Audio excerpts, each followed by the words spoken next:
모든 사람에게는 두려움이 있습니다. 아주 강하게 보이는 사람에게도 두려움이 있습니다. 어쩌면 강하게 보이는 그 사람에게도 그 안에 우리보다 더 큰 두려움이 있기 때문에 그것을 감추려고 더 강한 척, 더 센 척하게 하는 허세를 부리는 것입니다. 그런데 아십니까? 두려움은 하나님께서 주신 은혜이고 축복입니다. 두려움은 하나님이 주신 본능입니다. 두려움이 있을 때에 위험에서 우리를 보호해 줍니다. 물과 불은 두려워할 줄 알아야 됩니다. 물과 불을 두려워할 줄 않으면 큰 위험에 처하게 됩니다. 그 두려움에 우리가 반응하고 그 두려움을 극복해 가면서 자연스럽게 우리는 점점 더 성장하고 성숙해 가면서 큰 사명을 감당할 인물들로 커가는 것입니다. 두려움이 아예 없는 사람은 스스로 자기를 위험에 빠뜨릴 수 있고요. 반대로 두려움에 너무 사로잡힌 사람은 자기는 물론 여러 사람을 위험에 빠뜨리는 상황을 초래하기도 합니다. 때문에 우리는 두려워할 것은 두려워할 줄 알아야 됩니다. 우리들이 정말 두려워할 분이 있다면 하나님 한 분이신 줄로 믿습니다. 하나님에 대한 두려움이 없으면 교만해집니다. 하나님에 대한 두려움이 없으면 서슴지 않고 죄를 짓습니다. 반대로 하나님에 대한 두려움이 너무 커서 하나님이 어떤 분인지를 제대로 알지 못하면 죄책감에 사로잡힙니다. 마귀는 그 죄책감으로 우리를 정죄합니다. 하나님을 그저 두려운 존재로만 알면 하나님의 풍성하신 사랑을 경험할 수가 없습니다. 때문에 바른 두려움을 우리 안에 가지고 그 두려움으로 보호를 받고 그 두려움 때문에 겸손해져서 하나님 앞에 나아갈 수 있어야 됩니다. 그러나 이 두려움에 대해서 잘 알지 못하면 대부분의 두려움은 우리를 좌절하게 만듭니다.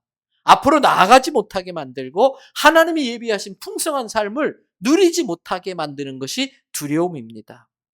사탄이 바로 그 점을 이용합니다. 두려움은 사단이 자주 잘 사용하는, 사단이 애용하는 무기 중에 하나가 두려움입니다. 모든 사람들에게 몇 가지 두려움이 있습니다. 그 중에 하나가 상실에 대한 두려움이 있습니다. 건강을 잃어버리면 어떻게 하나? 직장을 잃어버리면 어떻게 하나? 사업이 잘못돼서 가난해지면 어떻게 하나? 이 모든 것들이 다 날아가면 어떡하나? 상실에 대한 두려움이 있습니다. 가지고 있는 것, 누리고 있는 것, 잃어버리는 것에 대한 불안과 염려를 뜻합니다. 또 어떤 모든 사람에게는 분리에 대한 두려움이 있습니다.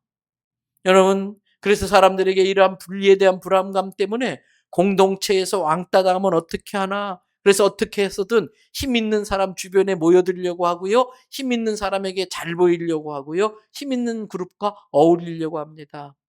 더 나아가서 자기가 왕따 당하지 않으려고 자기보다 힘없어 보이는 사람을 희생양으로 삼아서 그 사람을 왕따시켜서 그 그룹에서 인정받으려고 하는 경우도 있습니다. 분리에 대한 두려움. 또 모든 사람에게는 무지에 대한 두려움이 있습니다. 미지의 세계에 대한 두려움. 우리 인생 앞길에 어떤 일이 일어날지 모르는 미래의 불확실성 때문에 갖는 두려움이 있습니다. 그래서 많은 경우에 어떤 사람들은 잘 모르는 곳은 안 가려고 합니다. 그런데 여러분, 그러면 발전이 없습니다. 또 어떤 사람은 잘 모르는 음식은 먹지 않으려고 합니다. 그래서 여행을 가시면 외국 가실 때에 꼭 밑반찬 싸가시고 꼭 가서도 한식을 먹어야 되는 분들이 있습니다. 저는 그런 분들하고 여행을 가기 싫어합니다. 여러분, 그 음식 한번 먹으려고 비행기를 타고 왔는데 거기서 한식 먹을 이유가 있어요? 물론 입맛에 맞지 않아요. 그런데 좀 어렵게 사는 나라 사람의 음식이라고 그걸 얕잡아 보면 안 되지요. 그 사람들이 먹는 걸 왜 나는 못 먹습니까? 우리나라도 된장 때문에 무시당하던 시절이 있었어요. 그런데 이제는 장 문화가 한류를 타고 전 세계에 지금 연구 대상이 되고 건강 헬스푸드로 지금 많은 사람들이 이 장 문화를 환영하고 있지 않습니까? 그래서 새로운 음식도 먹어보려고 하는데 그러한 무지에 대한 두려움이 그걸 막고 있는 겁니다. 또 여러분, 모르는 사람과 잘 어울리려고 하지 않는 두려움이 우리의 관계를 차단시켜버려요. 저녁에 으스름한 길을 두 사람이 걸어갑니다. 여러분 아세요? 두 사람이 똑같은 생각합니다. 무슨 생각하는지 아세요? 저 사람이 나를 공격하면 어떡하지? 예. 멀쩡한 사람을 악당으로 만들어버리고 그 두려움에 벌벌 떨면서 그 길을 가는 경우가 많습니다. 무지로부터 오는 두려움이에요. 그 다음에 여러분 또 어떤 두려움이 있습니까? 인정받지 못하면 어떡하나 하는 두려움이 누구에게나 있어요. 앞에서 말한 분리에 대한 두려움, 무지에 대한 두려움이 연결되어져서 내가 몰라서 능력을 인정받지 못해서 분리되어지면 어떡하나, 무지하다고 무시당하면 어떡하나, 인정받지 못하는 두려움이 나를 사로잡고 있는 것입니다. 또 모든 사람에게 정말 무서운 두려움이 하나 있는데 죽음에 대한 두려움이에요. 죽음은 모든 걸 다 수포로 만들어버려요. 죽음은 내가 일군 사업을 다 그냥 한 방에 아무것도 아닌 것으로 만들어요. 죽음 자체가 공포입니다. 그래서 어떤 노력으로도 이 죽음을 이겨낼 수 없어요. 의학도 어떤 의술도 죽음을 이길 수 없어요. 때문에 예수 안 믿는 사람이 죽음을 맞닥뜨리면 그 숨을 놓지를 못해요. 온갖 그냥 두려움의 인상을 쓰면서 그 시커먼 그 불에 빨려 들어가지 않으려고 막 버티는 그런 공포의 순간을 맞이하는 거예요. 예수 믿고 이 죽음을 이겼다는 건 축복 중에 축복입니다. 죽음은 새로운 출발, 죽음은 우리가 소망했던 곳으로 통과하는 관문이잖아요. 그래서 성경은 죽음을 죽었다고 끝났다고 하지 않고 잠깐 잠자고 있다 이렇게 말하는 거예요. 새로운 시작을 준비하는 거예요. 그런데 사탄은 이러한 여러 가지 두려움을 가지고 우리로 하여금 하나님이 주신 풍성함을 누리지 못하게 만들고 있습니다. 이렇게 우리로 하여금 피폐하고 두려움에 살게 만드는 그 사탄을 무력화시키는 분이 바로 예수 그리스도이신 줄 믿습니다. 요한복음 10장 10절에 예수님 말씀하셨어요. 같이 한번 읽어봐 주세요. 도둑이 오는 것은 도둑질하고 죽이고 멸망시키려는 것뿐이요, 내가 온 것은 양으로 생명을 얻게 하고 더 풍성히 얻게 하려 하는 것이라. 사단은 끊임없이 하나님이 우리에게 선물로 주신 걸 도둑질합니다. 건강을 도둑질합니다. 탐욕으로 사업을 이렇게 과도하게 벌려서 물질을 오히려 도둑질해 갑니다. 사랑을 도둑질해서 원수지게 만들고요. 믿음을 도둑질해서 불안하게 만들고요. 사단은 그렇게 합니다. 그러나 예수님은 우리에게 오히려 도둑질하는 게 아니라 생명을 주시러 오셨고 그걸로 끝나는 게 아니라 더 풍성히 주신다 그랬어요. 성경이 이야기했죠. 우리가 예우는 구절입니다. 우리가 하나님께 구할 때에 그리스도 예수 안에서 영광 가운데 그 풍성한 대로 너희 구하는 것을 채우신다고 그랬어요. 풍성하게 채워준다는 거예요. 두려움 앞에 섰을 때 나타나는 현상들에 대해서 영어 알파벳 F라는 단어, 알파벳으로 3개의 단어가 있습니다. 두려움 앞에 나타나는 3가지 현상. 첫째는 fighting입니다. fight. 여러분, 우리들이 파이팅 할 때 쓰는 바로 그 단어 fight예요. 이건 쉽게 말하면 한번 붙어보자, 싸우자 그 뜻이에요. 그래서 전에 외국 사람들이 한국에 오면 한국 사람 만날 때마다 파이팅 파이팅 하니까 도대체 누구랑 싸우자는 건가? 되게 이상하게 여겼다는 거예요. 근데 이제는 워낙 한류가 세다 보니까 외국 사람들도 한국 사람만 만나면 무조건 화이팅 화이팅 그러고 있어요. 이 파이팅은 공격성을 말하는 거예요. 자기 안에 있는 두려움을 감추기 위해서 일부러 막 공격적으로 사람들을 대하는 거예요. 그런데 걔들이 어떻게 합니까? 낯선 사람 만나면 이를 으르렁거리면서 이를 드러내고 으르렁거려요. 왜? 그건 그만큼 두렵다는 뜻이에요. 그 개가. 고양이는 어떻게 합니까? 등을 딱 올려가지고 덩치를 크게 만들어요. 그것은 그 안에 두려움이 그만큼 크다는 증거인 것입니다. 그래서 두려움 앞에 사람들은 공격성을 오히려 드러내는 이상한 방법으로 그 두려움을 극복하려고 합니다. 두 번째 두려움 앞에 나타나는 현상은 플라이트입니다. 날아간다. 달아나는 걸 말합니다. 두려움의 현실에서 도피하려고 하는 거예요. 그것을 돌파하려고 하지 않고, 그래서 술에 취해 골아떨어지기도 하고 마약에 취해가지고 현실을 잊어버리려고 하는 일들을 하는 것입니다.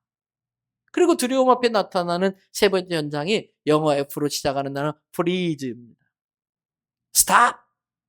꼼짝마! 얼어버리는 거 freeze입니다. 여러분, 두려움 앞에 사람들이 꼼짝 못해.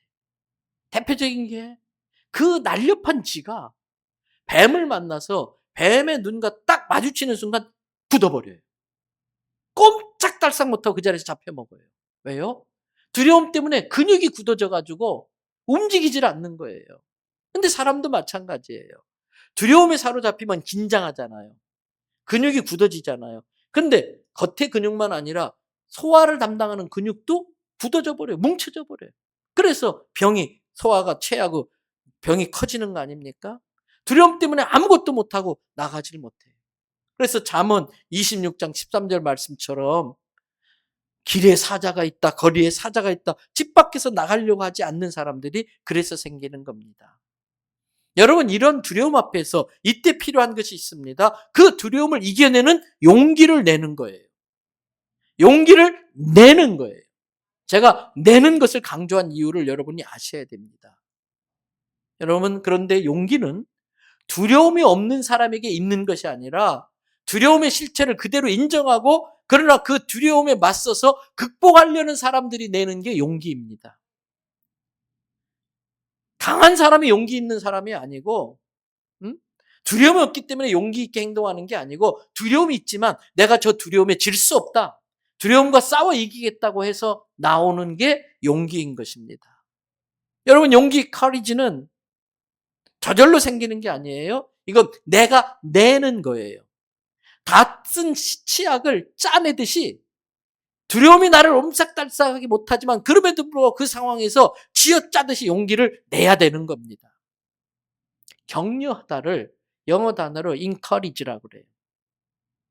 두 개의 단어가 붙은 겁니다. en으로 시작되는 in이라는 단어와 courage, 용기라는 단어가 붙어 있는데 이 영어에 이 in이라고 하는 en이라고 시작되는 이 단어는 아내라는 뜻도 품고 있고 동시에 무엇을 할 수 있게 만든다. 옆에 붙은 단어를 그렇게 바꾸는 힘이 있어요. 이 접두사에는. 그래서 courage에서 in이 붙어버리면 encourage 이래버리면 용기 없는 사람이 용기 있게 만든다. 격려한다. 바로 그런 뜻이에요. 그렇습니다. 용기는 생기는 것이 아니라 내가 짜내는 거예요. 어디서부터 짜낼 수 있느냐? 자기 자신을 믿는 믿음으로부터 용기를 짜낼 수 있는 겁니다. 그런데 자기를 믿지 못하기 때문에 두려움에 사로잡히고 자기를 믿지 못하기 때문에 용기를 낼 수 없는 거예요. 여러분, 자기를 믿음으로 용기를 내야 되는데 자기를 믿을 수 없다는 걸 자기가 잘 알기 때문에 두려움 앞에 주저앉고 용기를 못 내잖아요. 그래서 이때 필요한 것이 뭡니까? 믿을 만한 분을 만나는 거예요. 나에게 용기를 짜낼 수 있도록 힘을 주실 수 있는 믿을 만한 분을 만나는 겁니다. 그런데 세상에 믿을 만한 존재는 없습니다. 성경은 우리가 믿을 만한 분은 하나님밖에 없다고 증언하고 있습니다. 왜 하나님이 믿을 만한 분입니까? 그분은 전능하신 분, 못하는 것이 없는 분이십니다. 그래서 믿을 만합니다. 그분은 전지하신 분, 모르는 것이 없는 분, 다 아시고 다 보고 계시는 분, 그래서 믿을 만합니다. 또 그분은 신실하신 분, 자기가 하신 약속을 반드시 지키시는 분. 사무엘상 15장 29절 말씀 같이 읽어봐 주세요. 이스라엘의 지존자는 거짓이나 변개함이 없으시니 그는 사람이 아니심으로 결코 변개하지 않으심이다 하니 말씀 그대로 두세요. 이스라엘의 거룩한 하나님 지존자는 거짓이나 변개, 변덕스러움, 자기 생각을 바꾸는 그런 것이 없다는 거예요. 왜? 그분은 사람이 아니기 때문에. 이 구절을 우리가 묵상하면 연결되는 구절, 우리가 암송한 구절이 떠올라야 됩니다. 민수기 23장 19절 말씀 기억하시나요? 하나님은 뭐가 아니시니? 사람이 아니시니 뭐가 없다? 거짓말을 하지 아니하시고 인생이 아니시니 후회가 없으시도다. 어찌 그 말씀하신 바를 행하지 않으시며 하신 말씀을 실행하지 않으시랴. 영어가 좀 가능한 사람은 NIV 영어 성경을 보면 아주 이해하기 쉽게 만들어놨어요. God is not a man who should lie, should repent. 무슨 말이냐면 후회할 수밖에 없는 인간이 하나님은 아니라는 거예요. 인간은 상황 따라서 자기가 말한 걸 지키지 못하고 거짓말하고 상황 따라 자기가 한 것을 후회하면서 약속을 지키지 않는 게 인간의 한계이지만 하나님은 사람이 아니시니 인간이 아니시니 거짓말 없고 후회가 없고 자기가 하신 말씀을 fulfill 아주 충만하게 채우신다. 성취시킨다는 거예요. 여러분, 그래서 하나님은 믿으실 만한 분인 줄 믿습니다. 그 믿으실 만한 하나님께서 우리에게 오늘 이사야 41장의 말씀을 해주고 있어요.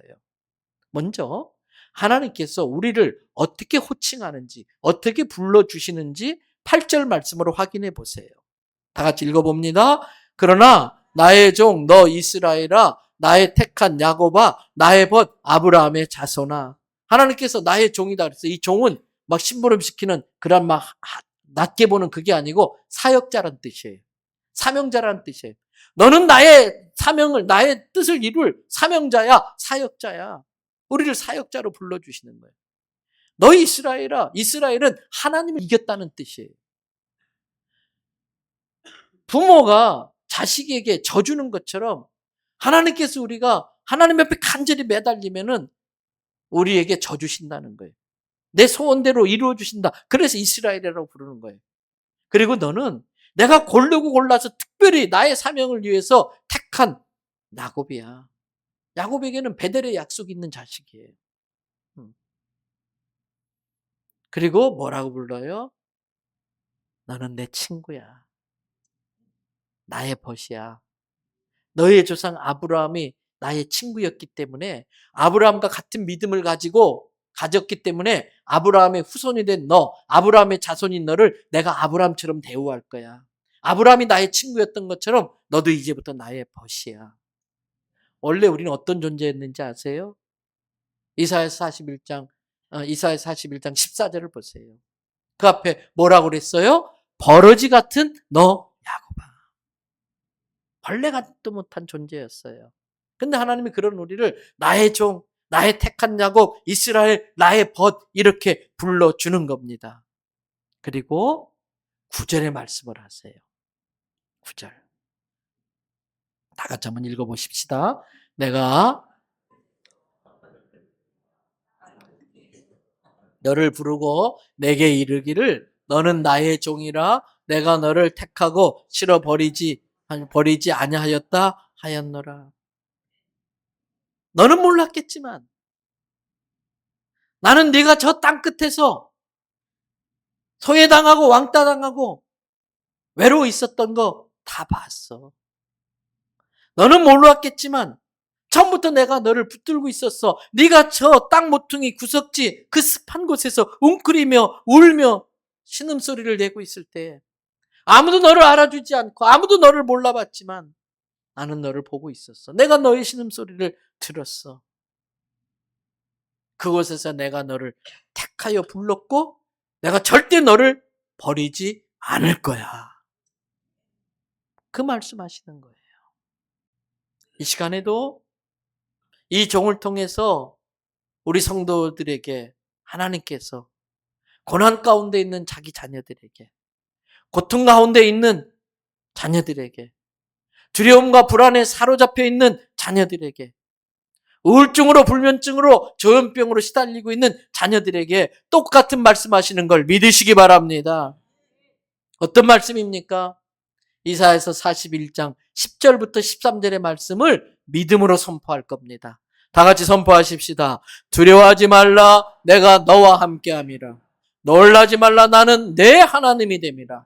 내가 너를 굳세게 하리라. 참으로 너를 도와주리라. 참으로 나의 의로운 오른손으로 너를 붙들리라. 11절에 보라 내게 노하던 자들이 수치와 욕을 당할 것이요 너와 다투는 자들이 아무것도 아닌 것 같이 될 것이며 멸망할 것이라. 12절에 내가 찾아도 너와 싸우던 자들을 만나지 못할 것이요 너를 치는 자들은 아무것도 아닌 것 같고 허무한 것이 되리니. 13절 그렇게 되는 것은 나 여호와 너의 하나님이 내 오른손을 붙들고 내게 이르기를 이미 약속하지 않았느냐. 두려워하지 마. 내가 너를 도와줄 거야.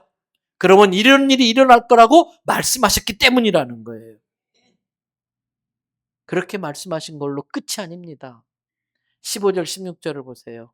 보라, 내가 너를 이가 날카로운 새 타작기로 삼을 거야. 여러분, 막 출고된 새 타작기가 추수할 그 밭으로 들어가면은 드드드드드 하면서 그냥 깎아버려요. 다 날려버려요.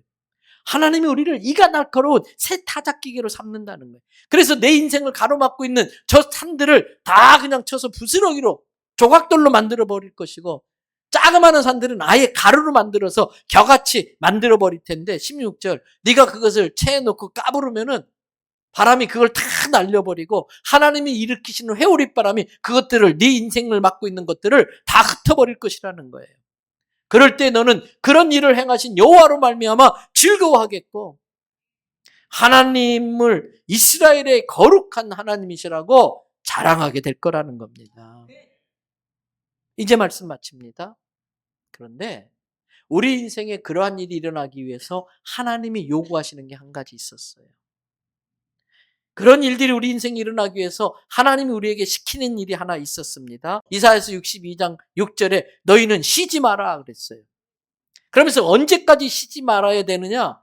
62장 7절에 다 같이 한번 읽어보십니다. 또 여호와께서 예루살렘을 세워 세상에서 찬송을 받게 하기까지 그로 쉬지 못하시게 하라.